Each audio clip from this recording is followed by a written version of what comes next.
masyarakat. Suteja dan Putu Ratna, Bali TV. Menjamurnya pedagang kaki lima PKL di Kota Denpasar membuat wajah kota terlihat kumuh. Satpol PP Kota Denpasar harus mengambil tindakan tegas untuk menciptakan ketertiban dan kebersihan di Kota Denpasar.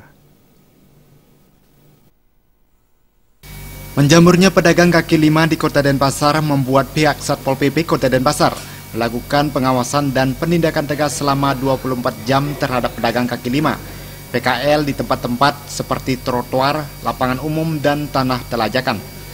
Menurut Kasatpol PP Kota Denpasar, ide bagus Adit Wiredana, langkah yang sudah dilakukan Satpol PP Kota Denpasar untuk menciptakan Kota Denpasar tertib adalah memberikan pembinaan kepada pedagang tentang kawasan yang tidak diizinkan untuk berjualan. Jika pembinaan ini tetap tidak diindahkan oleh PKL, Satpol PP akan mengambil langkah tegas berupa tindakan pidana ringan, baik berupa kurungan dan denda.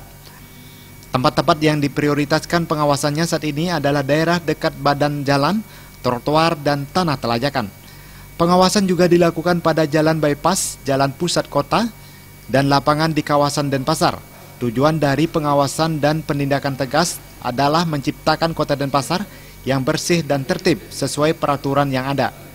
Pantauan ini kita lakukan setiap harinya, kita mobiling di 4 kecamatan. Antisipasi pencegahan lebih kita utamakan. Kita lebih utamakan. Ya, contohnya ya, jangankan ya menaruh rombong walaupun yang bersangkutan belum berjualan itu.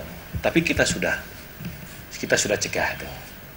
Nah, sehingga nanti jangan sampai masyarakat ya secara material sangat rugi.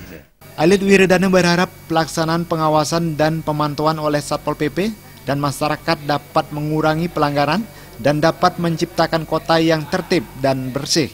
Dukungan proaktif masyarakat juga sangat diharapkan dalam menciptakan ketertiban di Kota Denpasar. Kadek Swantara dan Juliana, Bali TV.